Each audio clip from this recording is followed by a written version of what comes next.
Lolo Emong! Humahangos na dumating si Danilo sa kanilang bahay nung hapon ng Lunes. Malayo pa ang tinakbo ng binata dahil nanggaling pa yon mula sa dulo ng kanilang baryo. Hingal na lumapit at pumasok si Danilo sa bahay. Naabutan niya ang kanyang lolo na abalang nagbabasa ng magazine na may bold.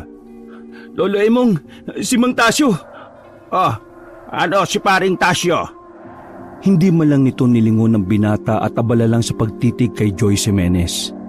Lo, si Mang Tasyo! Patay na! Sandaling napatigil ang matanda. Isinarado nito ang magazine at lumingon sa apo. Hindi makapaniwala ang mukha nito. Anong sinabi mo? Si Tasyo patay na? Walang ano-ano, dinampot agad ni Lolo Emong ang kanyang leather jacket na nakasabit sa likuran ng kanilang pintuan. 7:00 pa lang kasi, malamig na sa kanilang lugar. Ganun talaga kababa ang temperatura sa kanilang probinsya. Seryoso lang ang matanda habang naglalakad. Pero kita ni Danilo na baka sa mukha ng lolo niya ang labis na pag-aalala. Kilala ni Danilo ang matandang si Emong. Alam niyang mahalaga para sa lolo niya ang kaibigan nitong si Tasyo. Saksi si Danilo kung papaano naging maganda ang pagkakaibigan ng dalawa. Para magkapatid na nga ang turingan ng mga yon. Makalipas lang ng ilang sandali, narating na rin nila ang bahay ni Mang Tasyo. Nasa labas pa lamang sila, naririnig na kagad nila ang katamtamang lakas ng iyakan sa loob. Mararamdaman ang labis na paghihinagpis ng mga anak ni Mang Tasyo. Pagpasok nila sa bahay, naabutan nilang wala ng buhay ang matanda. May sinukang itim na likido si Mang Tasyo. Nangingitim ang mga kuko, ilalim ng mga mata at maging ang labi na rin. Saan nanggaling ang tatay ninyo bago ito nangyari? Galing po siya sa pista ng baryo ng Santa Cruz, Mang Emong. Manggapon siya ron eh. Kakawin niya lang ngayon habang nagigitara kami dyan ni Danilo sa labas. Tapos bigla na lang siyang natumbi. May sinuka siyang itim na malapot. Umuo si Lolo Emong at tinawakan ng palad na matandang wala ng buhay. Hinipo rin nito ang lieg at noo. Ano pong nangyari sa kanya? May nanlason po ba sa kanya, Mang Emong? Nilason siya, pero hindi ko matukoy kung papaano at kung sino ang gumawa. Sa ngayon dalhin niyo na muna sa morgue ang tatay ninyo. Magsasagawa ko ng ritual sa bahay para malaman kung sino ang may gawa sa kanya nito. Nag-iyakan na naman ang mga anak ni Mang Tasyo. Hindi na kinakaya ni Lolo Emong ang nakikita niya. Kaya naman lumabas na rin siya kasama ng apo na si Danilo. Lo, alam ko na alam niyo kung sinong may gawa nun. Nababasa ko sa mga mata ninyo na may alam kayo. Naglabas muna ng sigarilyo ang matanda. Ang tagal nitong humithit, sabay buga sa itaas. Aswang. Aswang ho? Oo, apo. Aswang ang dumali sa kumpare kong yon. Alam mo, yang si Tasyo, mga binata pa lamang kami, puntiryan na yan ng mga aswang. Sa bawat lugar na napupuntahan namin, palagi nagkakasakit yan. Bakit naman kaya puntirya siya ng aswang? Ikaw? Takot sa akin ang aswang. Noon palang albularyo na ako Itong si Tasyo, simple lang naman yan. Pero alam mo kung bakit siya sinusundan ng mga aswang? Bakit ulo? May napatay siyang leader ng mga aswang dati. Pero aksidente lang. May tinamaan kasi siya ng palaso na dapat sa ibon. Nung oras na yon, may lumipad na aswang. Ayun, sa pool. Nalaman ko na leader ng mga aswang yon kasi ako mismo ang sumuri sa bangkay Pagkatapos, sibat na kagad kami. Kapag may napatay ka kasing aswang, lalo na kapag leader, naamoy ng mga aswang yan. Ibig sabihin, wala ka pang napapatay na aswang? Aba, siyempre marami na. Kung pagsasama-samahin silang lahat, makakabuo ka ng 10 basketball team. Hindi lang nila malaman na nakapatay na ako dahil sa dami ng pangontra ko sa katawan. Iyan kasing si Tasyo binigyan ko ng pangontra, ayaw naman. Ayan, tigok. Makulit Huminga ng malalim ang matanda. Kahit kalmado lang ito na nagsasalita, makikita sa mukha ng matanda ang kalungkutan. Ayos lang ba kayo, Lo? Siyempre hindi. Masakit sa akin ang nangyaring ito. Kaya hindi ako papayag na hindi ako makaganti sa mga aswang na yan. Tara na po. Magri-ritual pa ako para malaman kung taga saan ang gumawa nun sa kanya. Bago sila umalis, lumingon muna silang dalawa sa bahay nila Mang Tasyo. Palakas ang iyakan kaya minabuti nilang umalis na roon. Nang makauwi, sinagawa na kaagad ni Lolo Emong ang ritual. Halos 1 oras din ang tinagal niya. Nalaman niya na taga Barrio Santa Cruz lang din ang nanlaso na aswang. Napansin ni Danilo na biglang umarko ang nakakatakot ng ngiti ni Lolo Emong. Kilala niya ang kanyang lolo. Ang mga ganong klase ng ngiti ay nagpapakita ng kawalan ng konsensya. Ibig sabihin, hindi patatawarin na matanda ang lahat ng aswang. Papatayin ito kahit sino, bata man o matanda. Apo, sa mga susunod na araw, dumito ka na lang muna sa bahay, ha? May aasikasuhin lang ako. Tumango lang si Danilo, pero alam na niya kung saan pupunta ang kanyang lolo. Kinabukasan ng gabi, naiburol na kagad ang labi ni Mang Tasyo. Marami ang nakiramay. Kilala rin kasi si Mang Tasyo sa buong probinsya nila. Gawa nga ng kaibigan nito ni Lolo Emong na higit na mas bantog na albularyo sa lahat. Halos wala nang madaanan sa bakuran sa unang burol ni Mang Tasyo. Sa katunayan, naglatag na lang ng lamesa at upuan si Muroy para sa kanila. Habang nagkakape sa lamayan, hindi matigil-tigil ang bumabati kay Lolo Emong. Para siyang artista na lahat na lang ng dadaan ay babatiin siya na parabang walang pinaglalamayan. Muroy, pasensya ka na ah. Sinabihan na namin yung mga dumadalaw dito na huwag nang pansinin si Lolo pero bati pa rin sila ng bati eh. Akala siguro nila birthday itong pinuntahan nila eh. Wala namang problema pre. Alam naman natin na kilalang kilala yung lolo mo dito sa atin eh. Sabay nilang tinanaw si Lolo Emong na nasa harapan ng kabaong ni Mang Tasyo. Sigurado naman ako na masaya si tatay na nakikitang natutuwa ang mga tao kay Mang Emong. Habang magkatabi ay inakbayan ni Danilo ang kaibigan. Kumusta ka naman pre? At yung mga kapatid mo? Okay ba sila? Sila? Iyak pa rin ang iyak. Ako, ayos naman na. Hindi ko lang talaga matanggap na biglaan yung lahat eh. Pre, gusto kong bigyan ng hustisya ang pagkamatay ni tatay. Gusto kong malaman kung sino ang gumawa nung kay tatay. Huwag kang mag-alala pre. Kasama mo ako sa hangarin mo na yan. Maraming salamat ah. Kahit kailan di mo ako iniwan. Malamang. Sino pa ba magtutulungan, di ba? Gagawin ko ang lahat para mabigyan ng hustisya ang nangyari. Malalaman nila kung paano magalit ang bunsong anak ni Tasyo. Makikita ang puot at galit sa mga mata ni Muroy. Hinayaan na lamang din yun ni Danilo. Inintindi na lamang niya na talagang sobrang sakit mawala ng minamahal. Muling naidako ni Danilo ang tingin sa kanyang lolo. Bigla na lamang pumasok sa kanyang isipan na kung papaano kung si Lolo Emong ang mawala. Hindi niya alam ang kanyang gagawin. Iniisip pa lamang niya yon ay nalulungkot na siya.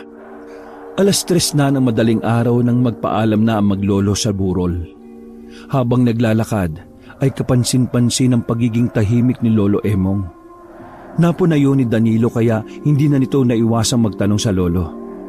Lo, malalim yata ang iniisip niyo ah. May problema po ba? Sandaling humitit na naman ng sigarilyo ang matanda bago ito nagsalita. Hindi lang isa, hindi lang dalawa. Marami ang may galit kay Tasyo. Naaswang? Oo. Kaya natitiyak kong hindi sila basta-basta. Hindi mo sila kakayanin mag-isa, Lo. Di kung hindi, patalikod akong lalaban. Hindi ba mas magandang lumaban ng harapan ng may kasama? Danilo, apo, delikado ito. Huling may kinalaban akong aswang, buhay pa ang mga magulang mo. Ngayon, wala na sila. Hindi kita pwedeng isama sa mga ganito. Ayaw kitang mapahamak. Aba, ikaw na lang ang meron ako eh. At ikaw na lang din ang meron ako, Lo. Mas gugustuhin ko pang mamatay na kasama kang lumalaban kaysa mawala ka na wala man lang ako nagawa. Apo, Lo, Hindi na ako bata. Kinamulatan ko na lahat ng ginagawa mo. Kahit na paano may ideya na ako sa pakikipaglaban. Nakipaglaban ka nga sa tikbalang dati, pinayagan mo akong sumama. Tapos, ngayon Iba ang aswang. Ang tikbalang may puso pa kahit na paano. Pero ang mga aswang, wala. Para silang mga bangkay na nabuhay para pumatay. Pero huwag ka nang makulit. Ayaw ko nang makipagtalo, ha? Gusto ko nang ipahinga ang utak ko. Nauna nang pumasok ang matanda sa kanilang bakuran. Napapailing na lang si Danilo. Hindi niya talaga kayang baguhin ang isip ng kanyang lolo. Hindi siya pinansin ni Lolo Emong noong bago sila natulog. Pinikit na lamang din ni Danilo ang kanyang mga mata. Paggising niya kinabukasan, naririnig niyang may nagtitimpla na ng kape sa lamesa nila. Nakita niya ang kanyang lolo na may kinakausap habang naghahalo sa tasa. Maya-maya lang din ay umalis na ang kausap nito. Bumangon ang binata at lumapit. Lo, pasensya na kanina madaling araw kung mapilit ako. Ay, wala yon. Naiintindihan naman kita O sige na, maupo ka na. Magkape tayo. Lo, sino ho yung lalaking yon? Kakilala ko sa Santa Cruz. Inutusan kong magbasid doon para malaman ko kung sino ang mga aswang. Ano pong balita, Lo? Kagabi, bago tayo pumunta sa burol, binigyan ko ng langis yon. Kaso, nilibot na raw niya ang buong Santa Cruz. Hindi naman daw nakulo yung langis. Kakaibang aswang ang naroon. Pagsasalita pa sana si Danilo nang biglang may mga dumating na tagalabas.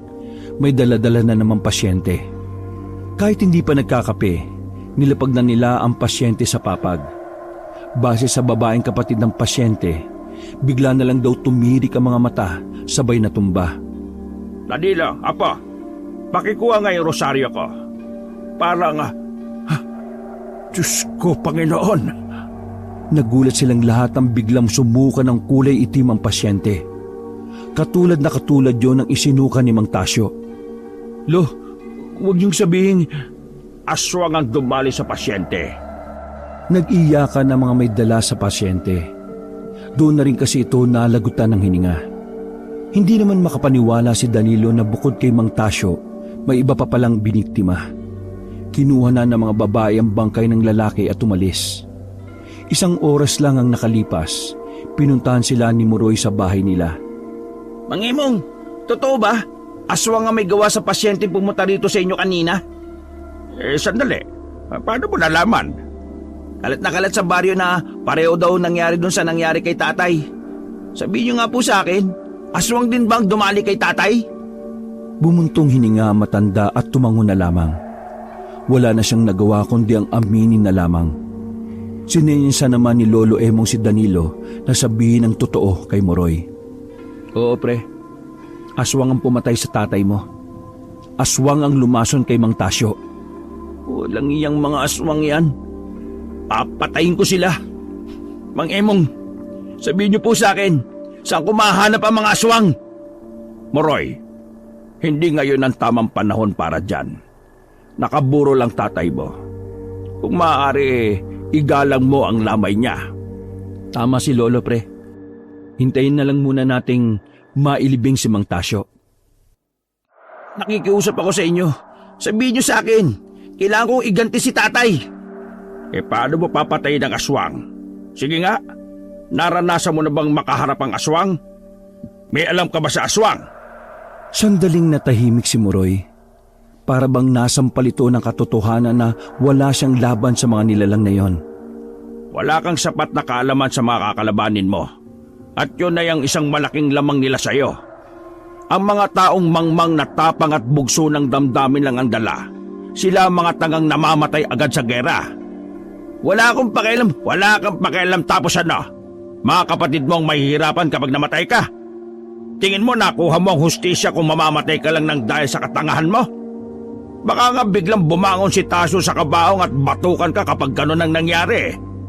Pre, makinig ka kay Lolo. Hindi yan kikilalanin pinakamagaling na albularyo dito sa probinsya natin kung walang alam yan. Muroy, Naiintindihan ko ang nararamdaman mo. Pero sana, naiintindihan mo rin ang sitwasyon. Ako nga nakilala at batikang albularyo, nag-iingat sa gagawin kong hakbang. Ikaw pa kaya na walang alam at pagpapakain lang ng manok ang alam? Lo, medyo sobra na po yata yan. Kalmahan mo lang po, Lo. Sobra na ba? Pasensya na. Nilapitan ni Danilo si Moroy. Inakbayan ito at inalog-alog ang balikat. Pre, relax lang. Gagawa tayo ng paraan, pero dapat nag-iingat tayo. Pasensya na, pre. Pasensya na, Mang Emong ah. Hindi ko gustong magkaganito. Nalulungkot lang ako sa mga nangyari. Huwag ka mag-alala. Gagawin ko ang lahat para magbayad ang gumawa nito sa iyong ama. Nahimasmasan na rin naman ang binatang si Moroy noong mga sandaling yon. Sinamahan na lang ni Danilo ang kaibigan na makabalik sa lamayan. Makalipas ang 1 linggo, nailibing na rin si Mang Tasyo. Kinagabihan, napansin ni Danilo na naglalagay ng kagamitan ng kanyang lolo sa malaking bag nito.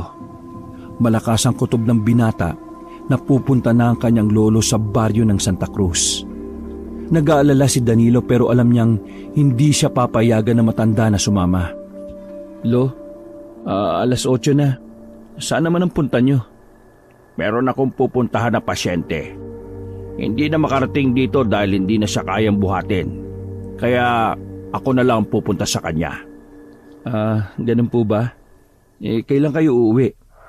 Baka bukas na ng umaga. Sige, Lo. Mag-iingat kayo ha. Kung saan man yan. Sige. Aalis na ako. Huwag ka nang lalayo ha. Dito ka na lang sa bahay. Hinatid ni Danilo ang kanyang lolo palabas ng kanilang bakuran. Habang papalayo ang matanda, nagdadalawang isip siya kung susundan niya ba yon o hindi. Masama kasi ang kutob niya noong mga sandaling yon. Bigla namang dumating si Moroy. Nagtaka siya sa ganoong oras, dapat nagpapahinga na ang kanyang kaibigan. Oh, bakit nandito ka? Dapat di ba nagpapahinga ka? Nasan si Mang Emong? Wala, kakalis lang. Saan nagpunta? Sabi niya may pupuntahan siyang pasyente. Pero iba ang kutob ko eh. Pakiramdam ko pupuntahan niya na yung aswang eh. Nanlaki ang mata ni Moroy at parabang nakakita na ito ng pag-asa para sa kanyang paghihiganti. Kanina pa ba umalis? Kaalis lang? Tara! Anong tara? Baliw ka ba? Hindi nga ako pinapasama eh. Baliw ka rin ba? Hindi kakayanin ng lolo mo mga aswang. Kunwari ka pa. Gusto mo lang gumante, no? Ganun na rin yun. Bahala ka. Kung ayaw mo, ako susunod. Nauna nang maglakad si Moroy. Wala nang nagawa si Danilo kundi ang sundan na lang ang kaibigan. Sa bilis nilang naglakad, nakita nila ang matandang si Emong na may kinakausap na 3 lalaki sa isang bakuran. Huminto sila sa gilid at nagtago ng bahagya sa mga halaman. Sikat talaga ang lolo mo, no? Kada madaanan yata napapadaldal siya. Isikat din naman ang tatay mo. Mga ilang sandali lang ay nakita na nila na nagpatuloy na sa paglalakad ang matanda. Kampanteng-kampante lang si Lolo Emong kahit na mag-isa yon. Walang katakot-takot kahit na siya lamang ang nasa daan. Pero lingid sa kaalaman ng matanda na sinusundan na pala siya ng 2. Hindi rin namalayan ni Danilo at Moroy na nakarating na rin sila sa baryo ng Santa Cruz. Bigla na lang ding nawala sa paningin nila si Lolo Emong nang makapasok na sila sa bukana. Oh, nasaan si Lolo? Naramdaman niya kaya tayo? Bigla na lang nawala eh. Hindi naman siguro. Tahimik na ang buong Santa Cruz ng mga sandaling yon. May mga tao pa naman sa mga bakuran pero wala silang nakikitang nag-iingay. Lahat ay tahimik. Ang sabi ni Lolo, nandito raw ang mga aswang. Ang kaso nga lang mahirap matukoy kung sino. Kaya yung mga nadadaanan natin, hindi natin alam kung tao yan o baka yan na yung mga aswang Kahit pa sa mga yan, hindi ako natatakot. Magbabayad sila sa ginawa nila kay tatay. Tinahak pa nila ang baryo hanggang makarating na sila sa gitnang parte. Narinig nila ang boses ni Lolo Emong na nasa loob ng isang bahay. Kalmado lang naman ang tono nito pero nakakatakot ang mga lumalabas na salita sa bibig nito. Lumapit pa ng bahagya ang magkaibigan para pakinggan ang usapan. Kapag hindi mo sinabi sa akin kung nasaan ang mga kasama mo, papatayin kita ngayon. Kasama nang nandyan sa tiyan mo. Hindi ko alam kung nasaan sila. Sino sa inyong mga aswang ang nanlalason? Sabihin mo! Malapit nang maubos ang pasensya ko, aswang ka! Narinig ni Danilo at Muroy ang paghugot ni Lolo Emong ng itak. Magsalita ka o papatayin ko yung isisilang mo pa lang. Sandaling namayan niyang katahimikan. Nung oras na yon, nakaramdam ng takot si Danilo sa kanyang lolo. Doon niya napagtanto na totoo pala talaga ang kwento ng mga humahanga kay Lolo Emong. Totoong malupit ang matanda pagdating sa mga kampon ng kadiliman. Magbibilang ako ng 3. 1. Hindi ko nga alam. Pakaraniwang aswang lang ako. 2. Wala kang puso kung pati ang nasa sinapupunan ko idadamay mo. 3. Sige, patay mo ako.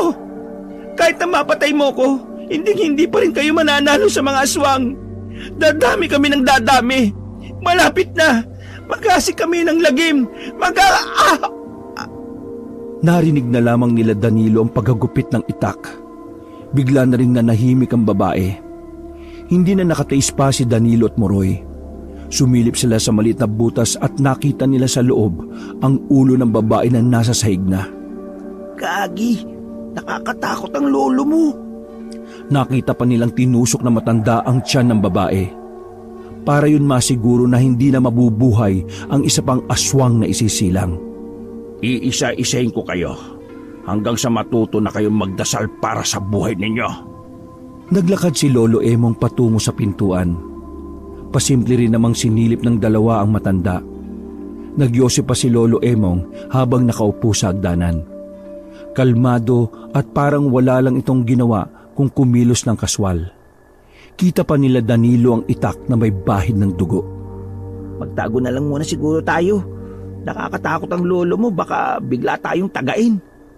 Maging si Danilo din ay nagkaroon din ng pag-aalinlangan. Parang ibang Emong kasi ang nakikita nila. Puno ng galit ang mga mata. Tumagal lang ng halos 5 minuto. Umalis na rin ang matanda roon. Sinundan na naman nila si Lolo Emong. Pero pauwi na yon. Pagliko nila sa isang kanto, nagtaka sila dahil nawala ang matanda. Nagulat na lang sila nang biglang marinig ang boses ni Lolo Emong mula sa kanilang likuran. Kanino ko pa alam na nandito kayo? Nautal-utal sa pagsasalita si Danilo. Hindi niya alam kung anong dahilan ang sasabihin niya, kaya sinabi na lang niya ang totoo. Kasi itong si Muroy Oh, bakit ako? Susunod ka kay Lolo kaya sinundan na din kita. Lo, kakaawat ko kay Muroy, nakarating tuloy kami rito. Wala na rito mga aswang. Isa lang ang inabutan ko. Hindi kayo galit, Lo? Gusto mo ba ako magalit, Apo? Napatingin agad si Danilo sa itak na nasa tagiliran na matanda. Ho? Ay, hindi naman Nagtatanong lang naman ako, Lo Mang Emong, saan nagpunta yung mga aswang? Naghanap na yon ng ibang lungga. Nalaman nila na pinapahanap ko na sila Yung kakilala ko kasi na taga-timbre, nahuli nila. Pinatay. Humitit at buga na naman ang matanda ng usok. Pero wala akong pakialam kung saan pa sila magtago. Hahanapin ko sila kahit saan sila magpunta. Nauna nang naglakad ang matanda paalis. Sumunod na lamang ang dalawa at tahimik lang sila. 10:00 na nang makabalik sila ng kanilang baryo. Hindi pa man sila nakakausad sa mga nangyari sa Santa Cruz. Isang balita na naman ang sumalubong sa kanila. Ilang bahay lang mula sa bahay nila Dino, may mga nag-iiyakan na namang pamilya. Ilang bahay lang mula sa bahay nila Danilo, may mga nag-iiyakan na namang pamilya. Nagtungo sila roon. Pagsilip pa lamang ni Lolo Emong, parang mga batang nagsusumbong ang mga naroon. Isa na naman kasing residente ang nalaso ng mga aswang. Dahil doon ay otomatikong nagsarado ang kamao ni Lolo Emong. Naramdaman agad ni Danilo ang nagbabagang galit ng kanyang lolo. Grabe na talaga yung mga aswang na yan. Dapat talaga mapatay na yan sila Wala nang nagawa pa si Lolo Emong ng mga sandaling yon. Pinaintindi na lamang niya na ang mga aswang ay muli na namang nabuhay. Hindi nagsasalita ang matanda na makapasok na sila sa kanilang bahay. Tahimik lang din naman si Danilo. Hindi niya kayang kausapin ang kanyang lolo sa ganoong estado. Kaya naman hinayaan na lamang niya ang matanda. Dakong madaling araw, nagising si Danilo dahil sa naririnig na kinakaskas na bakal. Pagtingin niya sa labas, nakita niyang gising pa rin ang kanyang lolo. Naghahasayo ng iba't ibang uri ng itak. Tahimik, seryoso at tila ba hindi yun maaaring abalahin. Sa ganong imahe ng kanyang lolo, masasabi niya na talagang yun na ang dahilan kung bakit nakilala ang kanyang lolo. Ang pagiging mabagsik. Ipinagtimpla na lamang niya ng kape si Lolo Emong. Nilapag niya ang kape sa lamesa at sandali namang napatigil ang matanda sa paghahasa. Apo, Huminto ang binata na sana'y aalis na. Bakit to? gusto mong sumama, hindi ba? Saan po? Bukas ng gabi, aalis tayo. Sisimulan natin ang paghahanap ng aswang. Isama mo si Muroy. Alam kong gusto niya rin makatulong. Po? Sigurado na po kayo? Hindi biro ang mga aswang. Marami silang alam na taktika para pumatay. Gagawin nilang lahat yon para burahin lahat ng sagabal sa plano nila. At isa na ako sa sagabal. Lo, buo ang loob ko. Sasamahan kita sa lahat ng laban. Apo, kung sakali mang mamatay ako, gusto ko na magkatabi ang puntod namin ni Tasyo. Lo, Matanda na ako. Palagay ko kailangan ko na rin magpahinga kapag natapos ko na ang huli kong misyon. nakaramdam ng lungkot ang binata. Hindi niya kasi alam kung ano ang mangyayari sa kanya. Gayong ang lolo lang naman niya ang tanging meron siya. Kapag nawala ako, tahakin mo ang landas na gusto mo. Landas na malayo sa landas na meron ako.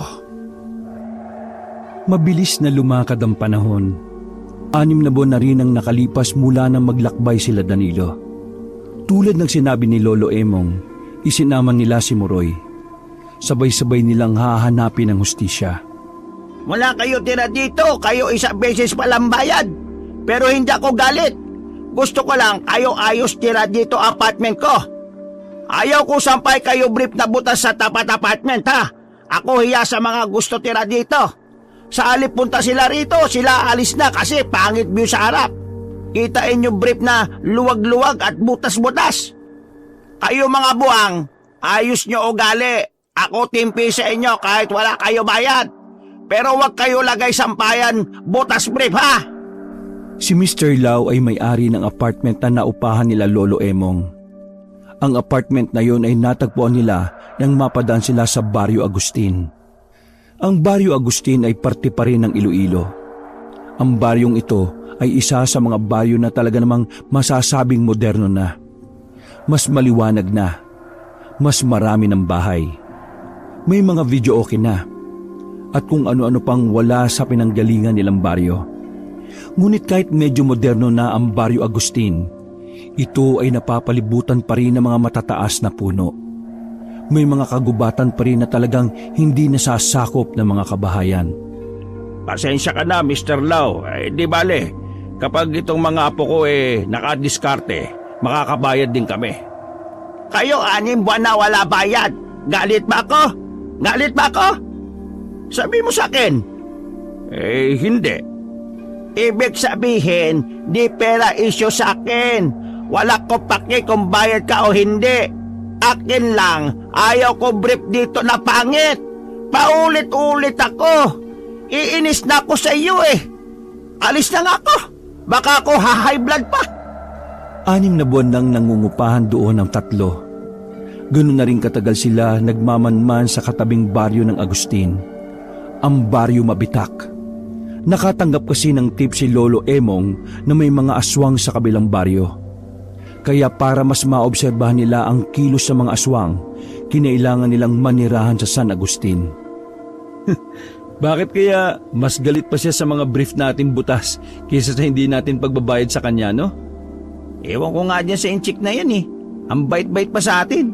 Sabi ng ibang nakatira dito, tayo lang daw binibigyan ng ulam ng inchik na yun. Napaisip si Danilo. Napapansin niya rin kasi ang mga bagay na yon. Mula nang manirahan sila roon ay parang lagi silang pinapabura ni Mr. Lau. Hayaan nyo na. Ang mahalaga wala tayong binabayaran. Mamayang gabi, aalis tayo ulit. Pista kasi sa Baryo Mabitak ngayon. Magpapanggap tayong makikipiesta. Malakas ang loob ko lalabas sa lungga ang mga lintik na aswang na yan. Sana naman makita na natin sila. Ang tagal na nating nawala sa baryo natin. Pumasok na rin sila sa kanilang silid. Katamtaman lang ang laki ng kwarto nilang tatlo. Sapat na para magkasya sila sa pagtulog. Sa lugar na yon, walang gaanong nakakakilala kay Lolo Emong. Naninibago nga si Danilo sa baryo. Sa baryo kasi nila, palagi na lamang may bumabati sa kanyang lolo. Pero doon, wala. Ni hindi nga sila pinapansin ng ibang nangungupahan. Natulog ang tatlo nung hapon na yon. Nakalubog na ang araw nang magising sila. Naghanda na kaagad sila para sa kanilang lakad.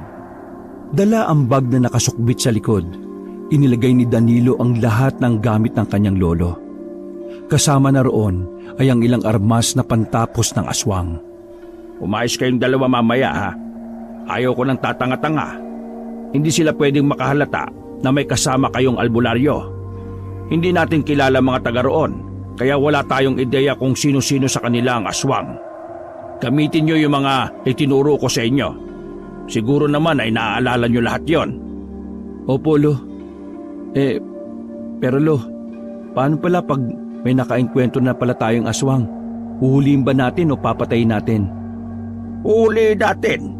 Kailangan nating malaman kung bakit sila nang lalason sa halip na kainin ang laman loob ng biktima. Pero kung sakaling pumalag, walang magdadalawang isip tudasin kagad. Kesa kayo pa ang malagay sa alanganin. Gamitin nyo ang lahat na itinuro ko sa inyo laban sa mga aswang.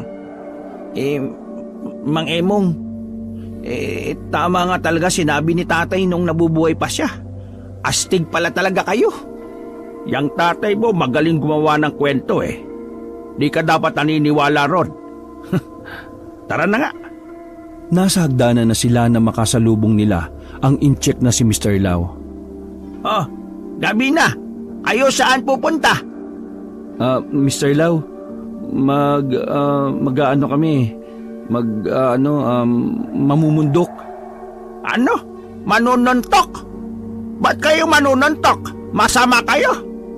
Mr. Lau, mamumundok po. Aakyat po kami ng bundok. Bundok sabi mo. Kala ko suntok. Pero ba't kayo akyat bundok? Alam nyo may aswang. Di ba kayo takot? Hindi naman po. Lalo na kasama namin si Lolo Emong. Biglang umiti ang inchik habang nakatingin kay Lolo Emong. Okay. Basta kayo uwi ligtas Naglakad na ang inchik pataas ng hagdanan. Napapailing na lamang si Danilo. Lo, bakit kaya ang bait nun sa atin, no? Di kaya aswang yon? Tapos kinukuha niya yung loob natin? Pambihira ka naman. Wala namang aswang na inchik po. Tayo nang at magsimula na maglakad. Umalis na rin ang tatlo. Hindi naman kalayuan ng Baryo Mabitak, kaya nilakad na lang nila papunta roon. Dumaan sila sa gubat para mas mabilis. Pero habang nasa kagubatan sila, meron silang nakitang kakaiba. Sumenya si Lolo Emong para huminto sila. Maraan silang umupo at sumilip sa pagitan ng mga halaman. Lo, ano yung mga yan? Mga taga Mabitak yan. Totoo nga na sa Mabitak sila nagpupugad. Mang Emong, kumukulo na po yung langis. Nakatingin lang muna sila sa halos 10 kalalakihan na may buhat-buhat na mga taong walang malay. Tuloy-tuloy nilang binuhat yon at dinala sa lugar na mailaw at maliwanag. Nakita nyo naman, marami sila. Yun pa lang yun, wala pa yung iba. Elo, paano kung yung Baryo Mabitak baryo pala ng aswang? Di tigok tayo. Natahimik na lamang si Danilo at Moroy noong mga sandaling yon. Maya-maya pa, pasimple naman nilang sinundan ng mga kalalakihan na kanilang nakita. Dumaan ang mga kalalakihan sa ibang direksyon. Hindi yun nagtungo sa bukana ng baryo. Susundan pa sana nila nang matanaw na parang may mga nagbabantay sa dadaanan nila. Kaya naman, minabuti na lamang nila sa bukana na lang dumaan at magpanggap na mga simpleng mamamayan lang. Nandito na tayo Umayos kayong dalawa. Tumango lang ang dalawang binata. Normal lang ang kilos ng tatlo. Nagagawa pa nga nilang makipagbatian sa mga nakakasalubong nila. Alam nila na hindi lahat ng naroon ay aswang. Hindi rin naman lahat ay tao. Kaya hanggat maaari, hindi sila magpapatapik sa kahit saang parte ng kanilang katawan. Base kasi sa matandang albularyo, baka nasa tapik din nagmumula ang paglaso ng mga aswang. Maingay na sa baryo mabitak no mga oras na yon. Halos hindi na rin sila magkarinigan. Makailang beses na rin nilang tinitingnan ng langis pero hindi na kumukulo yun. Ganun pa man, hindi sila naging kampante. May mga aswang kasi na hindi kayang tukuyin ng langis. Gumilid sila sandali. Pangiting-ngiti kunwari dahil may mga dumadaan din. Lo, wala ka bang nakikitang aswang? Kanina pa tayo. Baka pinagmamasdan lang nila tayo. Wala akong makita rito. Pero ang sabi ng nagtimbre sa akin, dito marami. Nakapagtataka lang na bakit parang wala sila. Hindi kaya yung mga nakita natin kanina may pupuntahan silang lugar na kung saan magsasama-sama yung mga aswang? Tama si Muroy, Lo. Paano nga tayo makakadaan doon? May bantay. Kailangan natin maghanap ng pwedeng daanan dito. Delikado kung pipilitin natin doon. Baka magkandamatay tayo doon. Saglit lang, hintayin niyo ako dito. Hahanap lang ako ng pwedeng maiihian. Bilisan mo lang ha. Nagmamadaling umalis si Muroy, na natili namang nakatayo roon na maglolo. Pinagmamasdan nila ang mga taong nagkakasiyahan. Kumukupas na yata ako Nahihirapan na akong tukuyin kung aswang ba o hindi. Ayos lang yan, Lo. Mamaya Hindi na naituloy ni Danilo ang kanyang sasabihin nang biglang bumalik agad si Muroy. Oh, nabasa short mo. Akala ko ba iihi ka? Hindi ko nga natapos kasi may narinig ako nag-uusap. Nasa bandang ilog ng mga aswang. May ginagawa na silang ritual. Ilog? Nasaan bang ilog dito? Doon pumunta yung dalawa sa dulo. Parang may ibang daan doon Tara, sundan natin yung dalawa. Wala nang sinayang na pagkakataon ng tatlo. Nagmamadali silang naglakad at nagawa pa nilang abutan ng dalawang lalaki na sinabi ni Muroy. Mabagal lang din kasing maglakad ang mga yon. Wala pang 10 minuto, narating na nila ang ilog. Malayo na rin yon sa baryo Mabitak. Sa kabilang banda ng ilog na kung saan tumawid ang dalawang lalaki, naririnig nilang may mga parang kumakanta. Naintriga ang tatlo, lalo na si Danilo na tila ba manghang-mangha sa naririnig. Lo, ito na yata yun. Sige, iandaan niyo yung mga sarili ninyo. Mamamatay na ba tayo? Oo, kung magiging tanga ka. Kaya sumunod ka lang sa amin. Palingon-lingon pa sa kung saan-saan ang tatlo habang naglalakad. Sinisiguro talaga nilang walang nakakakitang kung sino man sa kanila. Ilang sandali lang, hinila ni Danilo si Muroy papunta sa gilid. Nagtago sila. Mula sa kanilang kinalalagyan, natatanaw nila ang mga taong nakasuot ng mahaba at kulay itim na kasuotan.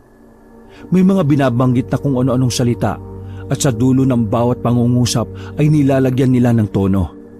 Mukhang hindi ito ang tamang panahon para lumusop tayo. Para tayong tatalon sa kumukulong mantika niyan. Masyado silang marami, Lo. Mang Emong, nabasag na po yung pinaglalagyan ng langis. Normal lang yan, lalo na kung nasa paligid mo napakaraming aswang. Nagri-ritual nga sila, Lo. Pero para saan naman yan? Nakikita niyo ba yung mahabang kahon na nasa gitna? Malakas ang kutob ko, alansaya ng Panginoon nilang aswang.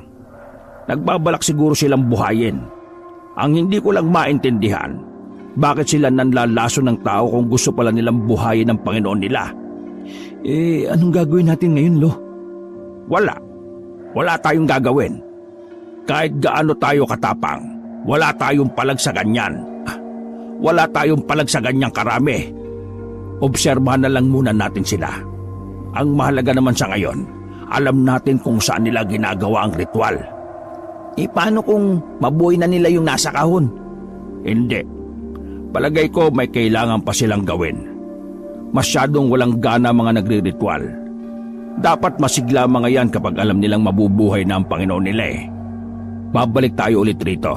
Pero kailangan na nating mag-isip pa ng paraan. Sang-ayon sila sa sinabi ng matanda.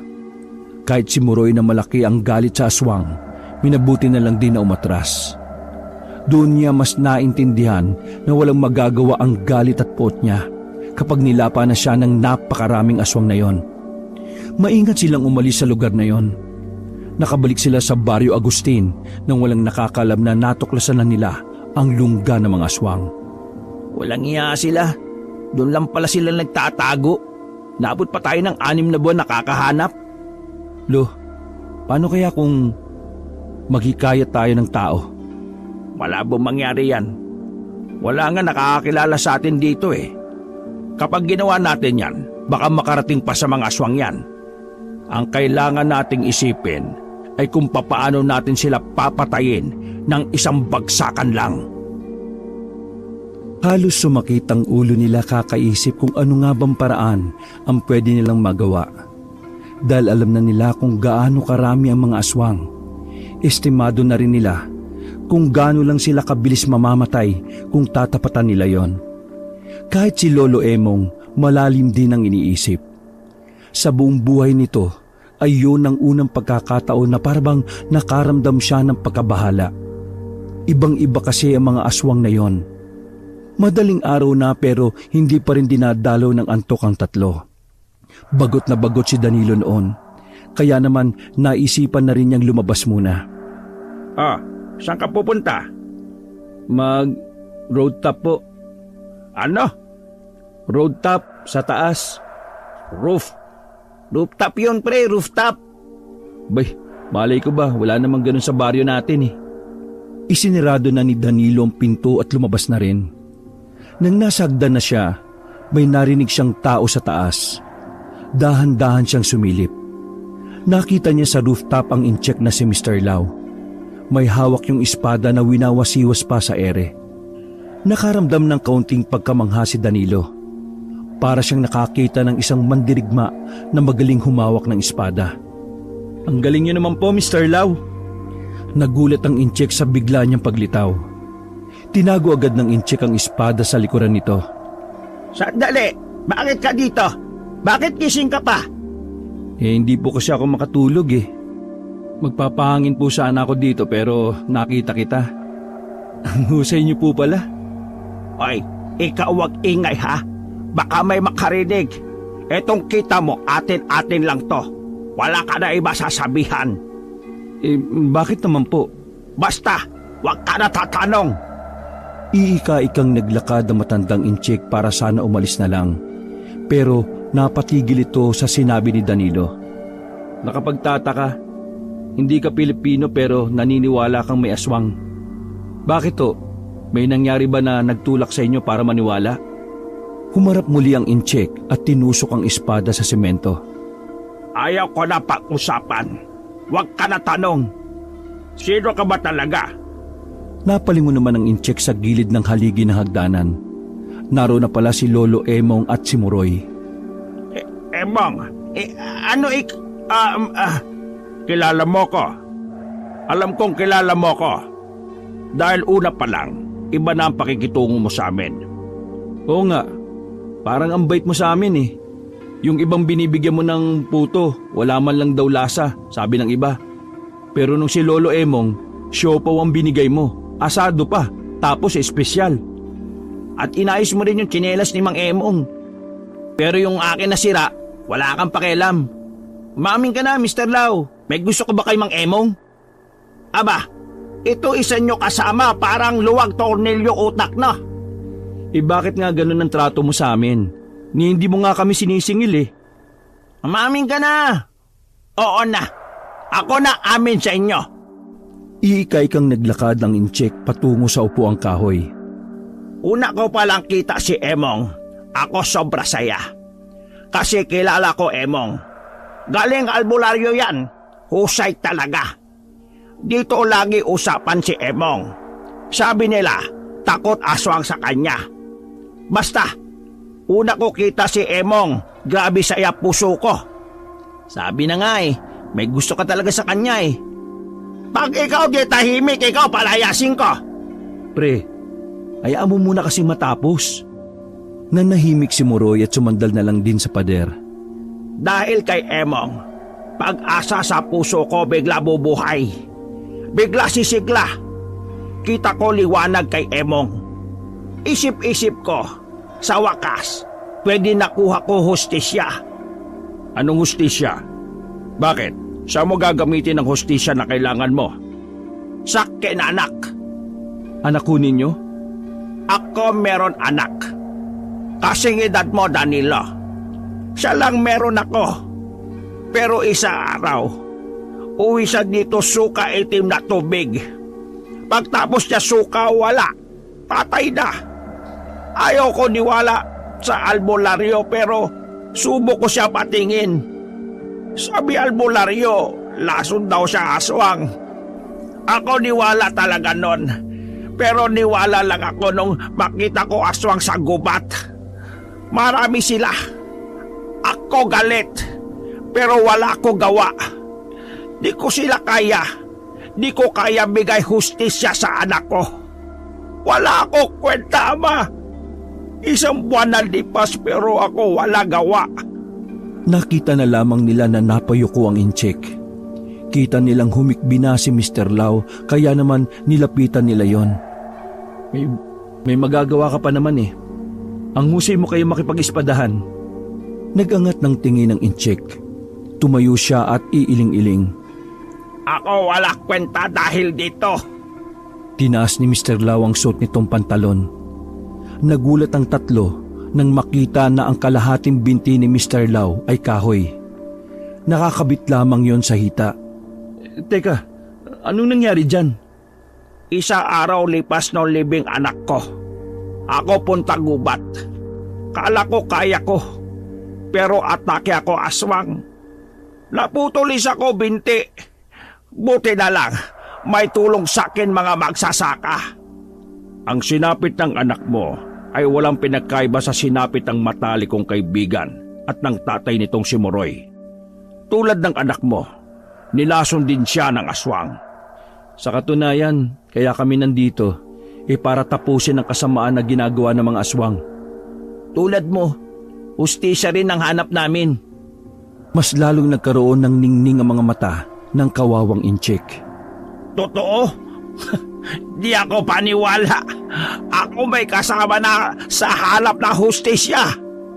Hindi ganun kadali ang lahat. Alam na namin kung nasaan sila nagkukuta. Ang kaso nga lang, masyado silang marami. Ako alam paano sila tatapos. Alam niyo po, may ideya po kayo kung paano sila tatalunin? Kailangan sunugin ng kanilang Panginoon. Sabi kausap ko albularyo dati, mga aswang na yon binubuhay kanila Panginoon. Kapag naabo Panginoon, wala na sila. Hihina sila. Alam mo rin ba kung bakit sila nanlalason ng tao? Tama. Mga aswang kuha nila kaluluwa mga biktima nila lason. Ha? Paano yun? Gawa sila ritual. Kapag meron sila lason, paniwala nila kaluluwa kanilang biktima punta sa Panginoon nila. At yun bubuhay sa Panginoon nila. Ngayon naiintindihan ko na lo. Kaya pala. Ngayong may alam na tayo, kailangan natin ng plano kung paano makukuha ang buto o kalansay ng Panginoon nila. Emong, ako hingi paumanhin. Ako panggap di kakilala kasi ako takot. Baka pag-akala ng aswang kaibigan tayo, baka ako damay sa patay nila. Walang problema. Ngayon ay isa lang pala ang hangarin natin.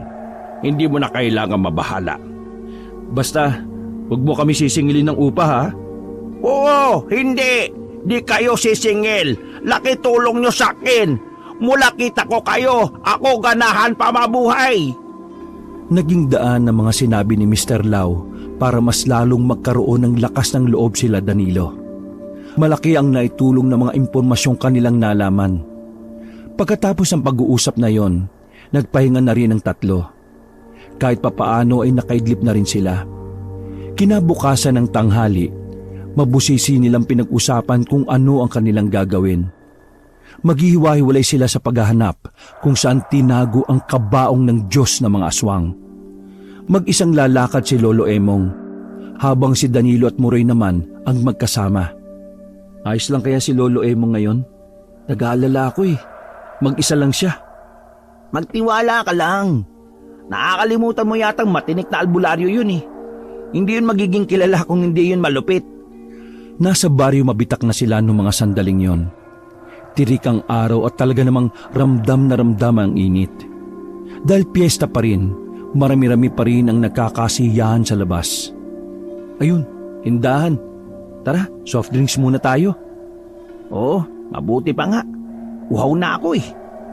Lumapit sila sa maliit na tindahan na naroon. Pagtingin sa kanila ng alin na tindera ay parang minumukaan sila. Pasimple namang kinapa ni Muroy ang bagong langis na nakalagay sa botelya. Ramdam niya ang pagkulo ng langis kaya pasimple itong bumulong. Pre, aswang yung tindera. Dahil doon, hindi na lang sila bumili. Malaki kasi ang posibilidad na baka yang gawin lang sila ng tindera. Tinis na lamang nila ang kanilang uhaw. Lumingon-lingon sila sa paligid. Nakita nilang lumabas ang tindera sa tindahan at naglakad yon palayo. Naintriga naman si Danilo at Muroy. Sinamantala nila ang pagkakataon na maraming tao. Nakisabay sila sa mga yon para sundan ang tindera. Nakarating sila sa isang bahay na yari sa kahoy. Pero di hamak na maganda ang bahay na yon kumpara sa ibang bahay. Pre, tingnan mo oh. Aswang din kaya yung may-ari ng bahay na yan? Siguro, diyan pumasok yung babae. Pre, mukhang ano? Ano ba yun? Nakatingin pa rin si Danilo sa bahay, habang si Muroy naman ay hindi na mapinta ang mukha na nakatingin naman sa kanilang likuran. Pre, nandito sila oh. Pagharap ni Danilo, may tatlong lalaki na nakatayo sa likuran nila. Nakatingin ng masama sa kanila at namumula ang mga mata. Malakas ang kulo ng langis. Unang nahawakan si Muroy, pero kinigat niya ang kamay ng isang lalaki kaya agad siya nitong nabitiwan. Nasa aktong papalibutan sila na magsisigaw si Muroy. Mga tao, may aswang! May aswang dito! Kukunin nila kami! Lalosunin nila kayong lahat! Walang nakakarinig sa kanila dahil bigla na lang may lumakas na tugtog. Pero sapat na ang ginawa ni Muroy para mailang ang tatlong aswang na lalaki. Sa sobrang takot, tumakbo paalis ang dalawa. Hindi sila basta-basta pwedeng umuwi. Kailangan nilang hintayin si Lolo Emong. Kaya naman nanatili lang sila sa loob ng baryo mabitak. Buisit, iningal ako dun ah. Hindi na ba tayo nasundan nun? Hindi na siguro. Ang layo na natin eh. Umupo ang dalawa sa gilid ng daan kahit na malupa. Sigurado ko na aabisuhan na nila ang ibang mga aswang. Baliw ka kasi, sumigaw-sigaw ka pa eh. Eh kung hindi ko ginawa yun, hindi tayo makakarating dito. Hindi tayo makakaligtas. Uy, paano na tayo ngayon? Wala tayong kaalam-alam kung nasaan si Lolo Emong. Eh di, magdasal na lang tayo pre. Malay mo, pakinggan tayo ng Diyos. Tara, dun muna tayo. Hindi tayo pwedeng pakalat-kalat lang tayo sa daan. Tumungo ang dalawa sa bilyaran na kanilang nakita. Kumilos lang sila ng normal. Nang sa ganon, walang makahalatang aswang sa kanila sakaling meron. Pre, tingnan mo. Nakalaylay dila nung isa oh, kapag titira na siya. Uy, manahimik ka nga. Paluin ka ng tako niyan eh.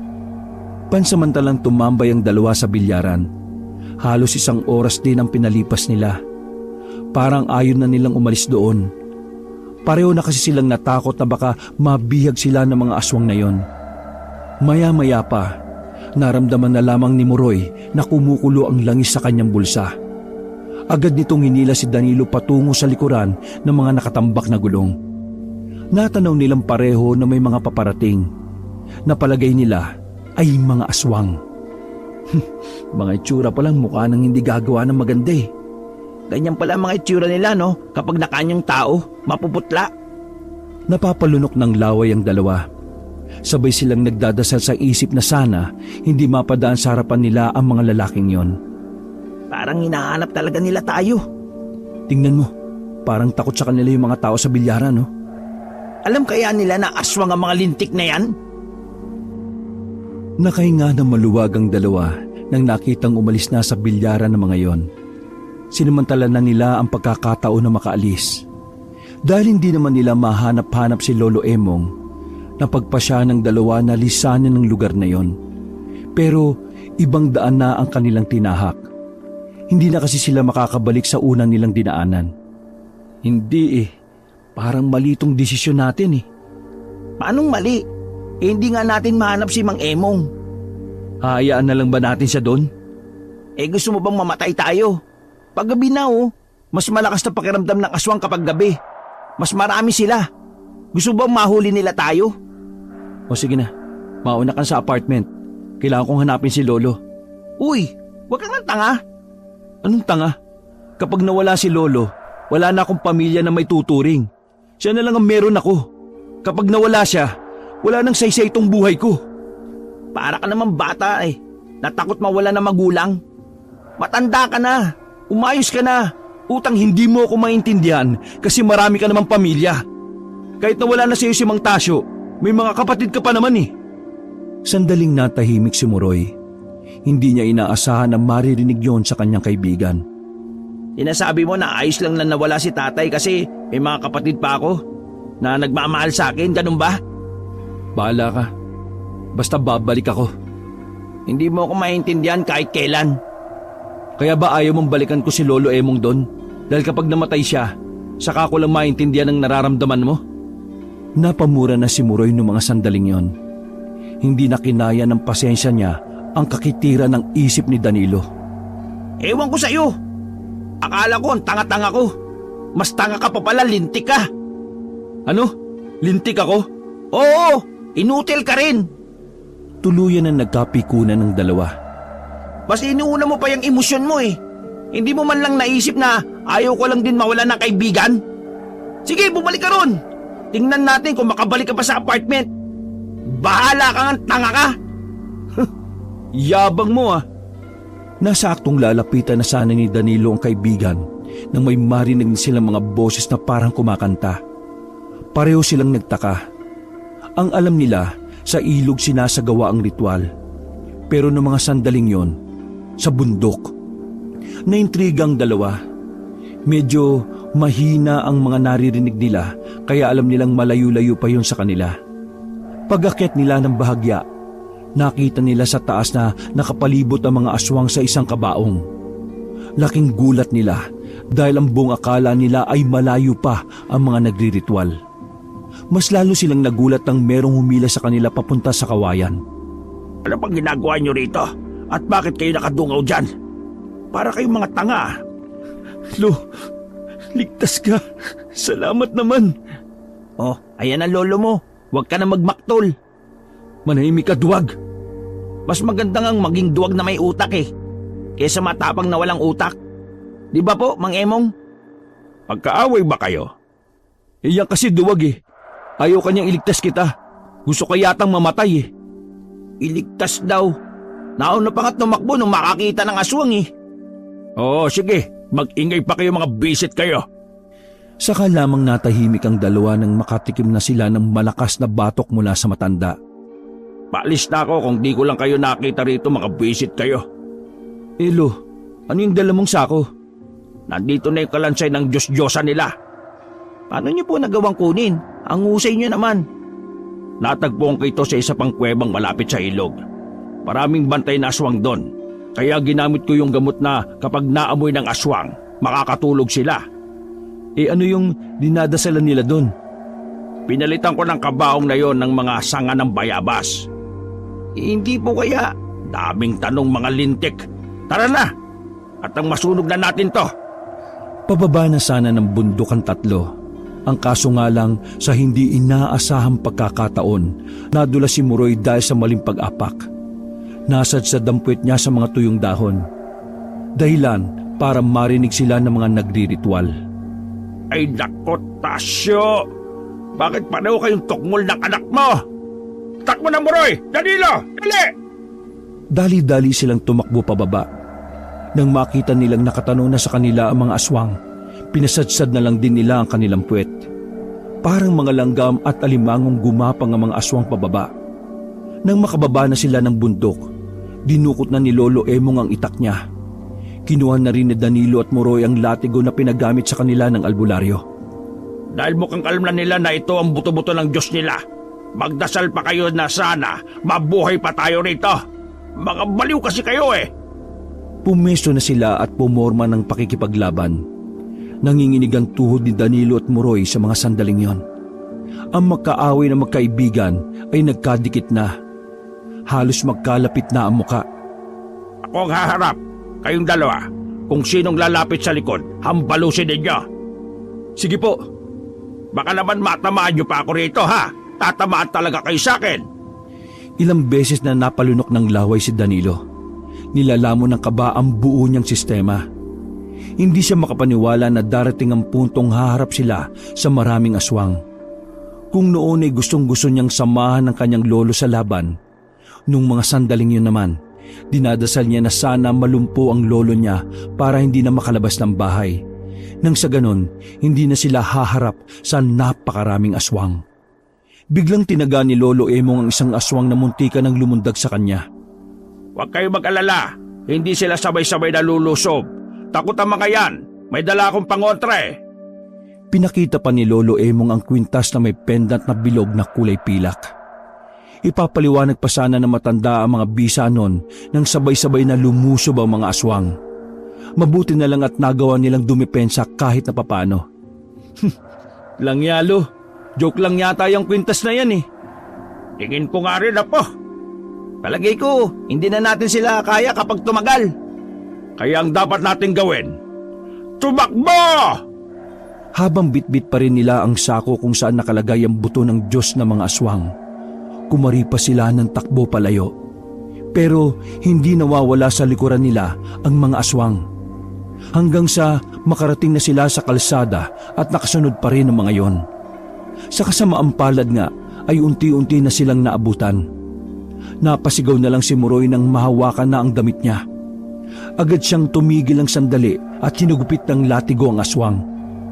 Napahinto sila sa pagtakbo na makitang may papasalubong ding mga aswang sa direksyon nila. Mukhang kailangan ko na talagang ipakita kung paano talaga ako lumaban ah. Nakulong na sila sa sulok ng daan. Inabot ni Lolo Emong ang sako kay Danilo. Habang nakapalibot sa kanila ang aswang, nagubad ng damit ang matanda. Kahit liwanag lamang ng buwan ang nagsisilbing ilaw, kita nila ang malalaking tattoo sa katawan ng matanda. Na maging si Danilo ay unang beses lang din nakita yon. 2 itak na ang hawak na matanda at pumorma ito na parang isang bida sa pelikulang samurai. Isa na lang, lumapit kayo! Sabay na lumundag ang 2 aswang. Mabilis namang napatay ni Lolo Emong ang 2 yon. Na siya rin namang kinabiglaan ng mga aswang. Ganon din si Danilo at Muroy. Sabi ko, isa-isa lang eh! Sunod-sunod pang lumusob ang mga aswang. Si Danilo at Muroy ay nasa likuran lang na matanda. Dahil sa mga oras na yon, alam nilang wala rin naman silang magagawa. Marami nang napatay na aswang si Lolo Emong. Pero habang tumatagal, kapansin-pansin sa galaw na matanda ang pagod. Hanggang sa hindi nga inaasahan, nagawa ng masugatan ng aswang si Lolo Emong. Nasundan pa yun ang nasundan. Napalood na si Lolo Emong. Wag! Tama na! Nilapitan ng 2 ang matanda. Duguan na ang katawan nito. Hindi, kaya ko pa. Mang Emong, hayaan mo, kami naman! Hayaan mo kaming gawin naman ang parte namin. Kami naman ang poprotekta sa'yo. Mga aswang, tapusin na natin to dahil taing-taing na ako! Umangil ang mga aswang. Nasa aktong aatake na sila ulit nang may humarurot na sasakyan mula sa likuran. Sunod-sunod na putok ang narinig mula sa sasakyan. Kanya-kanya naman pulasan ng mga aswang na parang mga natatarantang daga. Huminto ang sasakyan sa harap nila at bumaba roon ang iikaykang si Mr. Lau. Kasama nito ang mga nangungupahan sa apartment na hindi alam nila Lolo Emong na mga basigulerong binata pala mga yon. May kanya-kanyang baril. Ako dala mga borders ko na sira ulo. Gusto rin nila kasi patay aswang kasi wala silang gawa sa buhay na maganda. Ay nako, ako salamat kayo ligtas. Dali, halik kayo, sakay na kayo. Nagmamadaling inakay ni Danilo at Moroy ang matandang albularyo. Dala-dala pa rin nila ang buto ng Diyos ng mga aswang. Pagbalik nila sa kanilang apartment, hindi na sila nagsayang ng oras. Bago pa sila masundan ng mga aswang, umakyat na sila sa rooftop. Nilatag nila sa lapag ang buto. Binuhusan kagad nila yon ng gaas at saka sinilaban. Sa wakas, mababalik na rin kaluluwa aking anak. Tagal ko siya hinintay. Pinagbasdan lang nila na nagliliyab ang buto at saka nilalagyan pa rin nila ng mga natuyong dahon, pati na rin mga papel na hindi na ginagamit. Nagtagumpay tayo. Nabigyan na natin ng hustisya ang pagkamatay ng mga mahal natin sa buhay. Wala na rin mabibiktimang tao. Ako talaga laki pasalamat sa inyo. Kundi dahil sa inyo, dito mangyayari. Ikaw, Emong, at mga kasama mo, tunay kayo na hulog langit. Sana wag ka muna mawala. Dami ka pa tulong na tao. Halos 1 oras nilang pinanood ang unti-unting pagkaabo ng mga buto. Noong gabing yon, narinig pa nila mula sa kagubatan ang malakas na hiyaw ng mga aswang. Parang naghihingalong kanilang mga hiyaw. Na base kay Lolo Emong, yun na ang huling hiyaw ng mga aswang. Pagkatapos maabo ng mga buto, dinasalan muna yon ni Lolo Emong saka sinaboy sa ere ang abo. Pre, tapos na. Nakuha na natin ang hustisya para kay Mang Tasyo. Maraming salamat, pare. Maraming salamat po, Lolo Emong. Umakbay pa si Moroy kay Danilo. Teka. Bati na ba tayo? Di ka pa nga nagsosorry sa akin eh. Ba't ako magsosorry? Ikaw nga itong may mga masakit na sinabi sa akin dyan eh. Sinabihan mo kasi akong tanga eh. Pinaguntog ni Lolo Emong ang 2 binata para matigil ang mga yon. Napakamot na lang sila sa ulo. Dahil natapos na ang kanilang misyon, kinaumagahan lang din ay nagpaalam na sila kay Mr. Lau. Masaya naman ang inchik at taus-pusong nagpasalamat. Bago sila bumalik sa kanilang baryo, pumunta muna sila saglit sa baryo Mabitak. Pagdating nila roon, masaya ang mga tao. Narinig nila na sa wakas, wala na raw ang mga salot na tumatakot sa kanila. Doon na pagtanto ni Lolo Emong na pinaghaharian pala talaga ng mga aswang ang Mabitak. Mabuti na lang talaga at napagtagumpayan nila ang laban na yon. Nang makabalik sa baryo ay nagkaayos naman si Danilo at Moroy. At dahil sa dala nilang balita, mas lalong nakilala si Lolo Emong sa kanilang baryo at sa buong probinsya. Lahat na naman ng tao ay mataas ang pagtingin sa kanya.